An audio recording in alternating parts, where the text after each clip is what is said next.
otiti na-eto n'ọyọrọ n'ayọ ọkwa na anyị na-eme na mmadụ agbawa apịtị mgba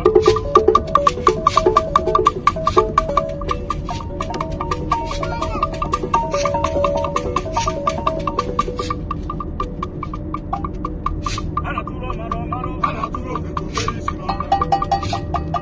okeke nọọ dịgịrịga na bụrụ onye etiri mmanwụ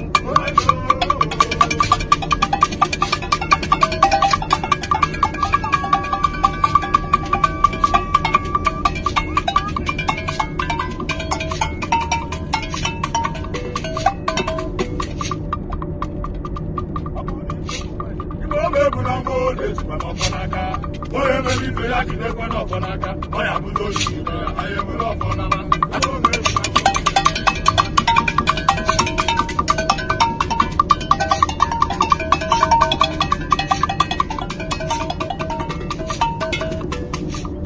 otiti na-eto n'ọyọrọ n'ayọ ọkwa na anyị na-eme na mmadụ agbawa apịtị mgba